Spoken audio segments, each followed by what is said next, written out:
What's up, everybody? Welcome back to the channel, man. We're here to do some more retrospective thinking. It's a little series I started a few days ago where I'm going to go through every horror franchise, every horror film I could think of that I want to talk about and just give some retrospective thoughts. So this might be a little bit longer video because I got the twos of yous with me, but that's okay. We could try to keep it brief. I can keep things brief. I don't know if y'all can keep things brief, but we can try. But there's too much expertise to get off when we're exactly. Talking, so yeah, I might have to bring the arm couple down. decades of knowledge. Like, I might have to tell you to wrap it up, but no, I talked about. On us, Zach. Put the hammer yes, I'll have to. I talked about Scream in the debut episode, I guess, and so now we're here to talk about Scream 2. Did you guys see this in theaters? Because I think I was too young to see it in theaters when it came out. I was like 9. No, I the first Scream movie I saw in theaters was 3, I believe. I'm trying to remember. I think I for sure saw Scream 1 at home at my cousin's house or something. We were not supposed to be watching it, and she's like, "Oh, you want to like be bad and watch this movie?" And that's the first one I saw, or Scream 1. That's how I saw Scream 1, and then Scream 2. I'm pretty sure I also saw it at home, but I can't. It's not jumping out to me, but no, Scream 3, I clearly remember because I snuck into it.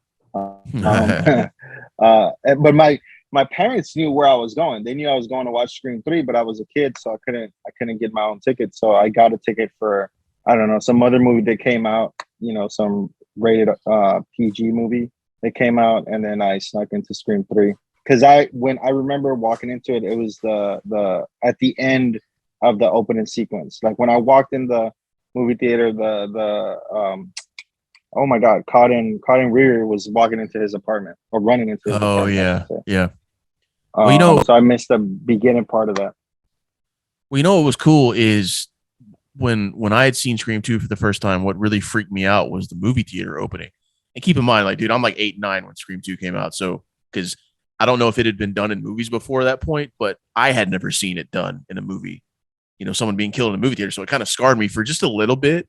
Eventually I got over that shit, but it was just kind of so shocking. Like, holy shit, dude, a theater full of people. No one's doing a damn thing. Cause obviously they don't know, they don't expect it. It was just awesome. Yeah. What I do remember about Scream 2 though, is that my babysitter ruined it for me. No shit. Yeah. I'm not gonna, what's her name? Lila, I think, or Elila or something. But yeah, she ruined it for me.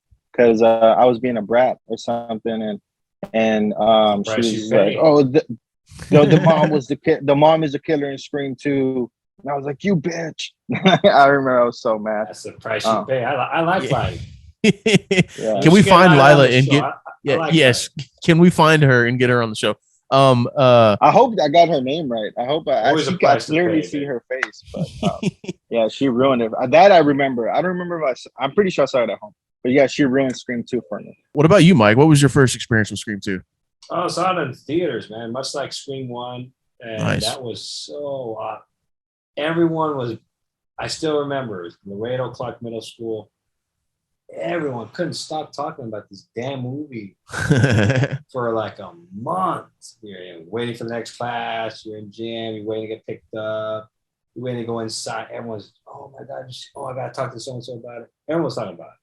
And you saw on like news, like ET, how they're getting interviewed by everybody, like Hollywood Tonight. I don't know what the hell the show was, but it was just a big, huge hit sensation.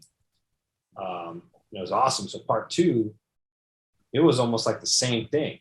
Had another badass opening. The movie was its own thing. You had the same characters coming in. And it's the same kind of experience. Again, I think it matters how old you are when you see this. And, if you see it for the first time now, it's going to hit, to try to incorporate some Gen Z talk. You tell me if I'm doing it right. It's going to hit different. It's going to hit different. If you see it for the first time now. Is it good? All right, I'm just making sure. Good job. As opposed to then, because it's very much a product of its time. Scream, it's the old joke now. It's like, well, how do you not get killed by Ghostface? You just don't answer the damn phone. Yeah, you can't have the call. That's like Exactly. I was almost like, I wanted to make a comedy short fan film of like Ghostface being pissed off outside a house. Like, what can I answer the call, bitch? That'd be an interesting concept. Like he cannot start his kill. He can't start his stock. He can't start anything. But yeah, I like the theater kill. I like everything about it. And everyone's talking so much about, just the talk in school was like, man, it was crazy. It was like almost like a frenzy. And it was ongoing. It came out, it's like a month long. That someone who saw it, 3 weeks after, oh, did you finally see it? Yeah. All right, now we got to talk about all this crap with you too. So, yeah. As a kid, it was, that's a huge impression. A huge impression, no question. The kills too. I really love the kills in this movie. I love the cat and mouse scene with Sarah Michelle Gellar. I love that whole sequence. Randy's shocking and sudden death. The Randy kill especially, I thought, because Hitchcock has a famous deep analysis about suspense and shock, right? Like it's like suspense is like I put a bomb underneath the table and two people talk at the table and you're just waiting for the bomb to go off, right? And then a sudden explosion, I forget what he calls it, is the bomb just goes off and two people are at it. There's a scene of two people talking at a table and the bomb goes off suddenly. But that's what happened with Randy. But like they kind of did both, like Wes Craven, where there's this suspense building because he's on the phone with the killer and this and that, and all of a sudden, boom, he gets snatched up from the van. And I don't know that I've ever seen that in any movie ever again, where they have their cake and they eat it too, where they're building up tension, but there's no real, you know what I mean, like obvious that path to a resolution, and then it just kind of happens out of nowhere. And then the Randy, point of no of all return, people, the guys with the boombox come and exactly. There's no way anyone can hear you. You're screwed. Oh, such a good point. Such a good point. No way. You're as dead can be. Yeah, yeah. I think that Randy guy, he's like the trusted sidekick who's going to guide you through it. You feel like he's going to live throughout. So they had a surprise kill there too. No doubt about it. Again, Dewey survives another, mutilation. Another mutilation and gutting again here too. That was in the sound room, right? Yeah. He got worked pretty good in the back too. I mean, the amount of blood that came out of his mouth, you would think he was done. That shit was brutal. He moved the hell out of Woodsboro, boy. Let me ask y'all this. What did you guys think about the killers? Were y'all shocked when y'all first saw it? Was it like, oh shit, or was it like, underwhelming killers? How do you feel about Mickey and Miss Loomis? I don't know about Mickey, as far as like, I love that he killed Sydney's boyfriend because that cafeteria song was the most cringe thing I've probably ever seen in a horror movie. Even that Campbell was saying, that scene was she was cringing throughout it. Behind the scenes. Think I love you. Yeah. Oh my God. Oh yeah, come on, man. I loved it. I thought it was great. Shout out to Jerry O'Connell for being game and just doing it, not giving a damn. But the idea of him professing his love for Sydney was great, but it's like the execution was just it's terrible. Kind of cheesy, man. And thank you for their fraternity, making him pay the price at the end. That's right. Oh, because he gave up his letters. That's true. That's true. Yeah, that's why he got put up there, and that's ultimately why he got clipped by. So he paid the ultimate sacrifice for that behavior. But it was a good device to get him on the stage and to create is the boyfriend the killer in that. There was someone who brought up a good point. It was like, man, maybe you should have kept him alive further throughout the confrontation to create more confusion to really mess with Sydney. Mm, yeah. But I love Loomis's mom. Oh yeah, I'd buy that 100%. Yeah. You know what I mean? For sure. Yeah, that was awesome. And I just wish she had a little bit.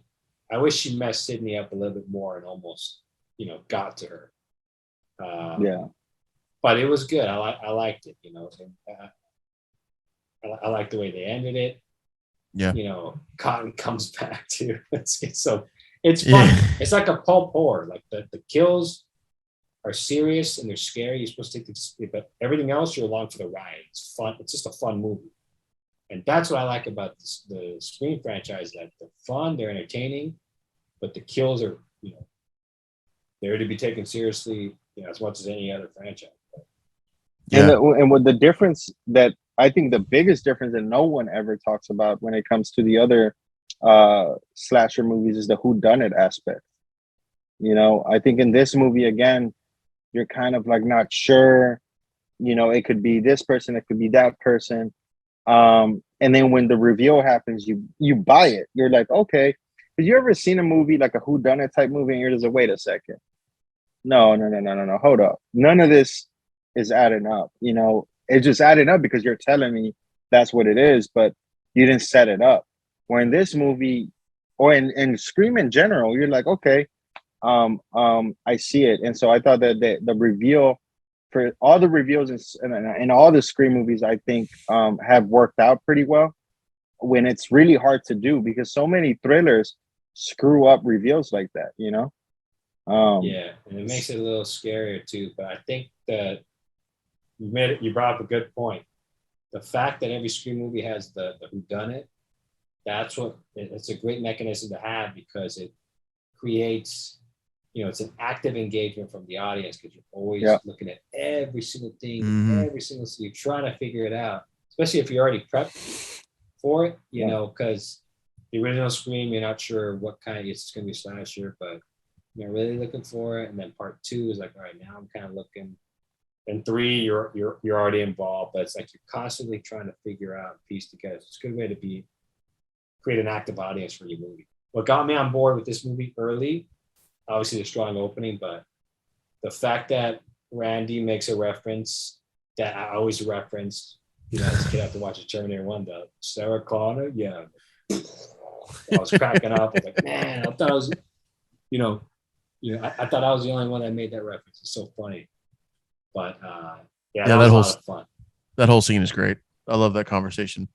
I just love the realism aspect of it. Like that's how people talk in film class. You know, it's just casual conversation. It reminds me of Quentin Tarantino. Just amongst friends, you know what I mean? That's just realistic dialogue. I love that shit. Dude, if I could have $1 for every single like heated argument I've had when I was in film school during like film studies, oh my goodness, man! Like it's just like watching that now as someone that's been through film school, like, and it's been a long time, but it's so true. Like it's exact, and everybody's right. Even like the professor's right, the students, everybody is like 100% like, you know. So yeah, no, that's one of my favorite scenes in that movie. Yeah, that's cool, man.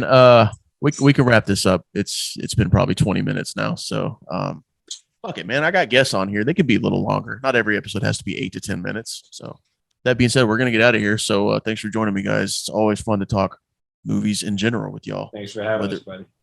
Always, man. That's going to do it. So join us on the next one where we're going to talk Scream 3, and I'm going to have these guys with me again. So little double feature. So stay tuned for that. Later.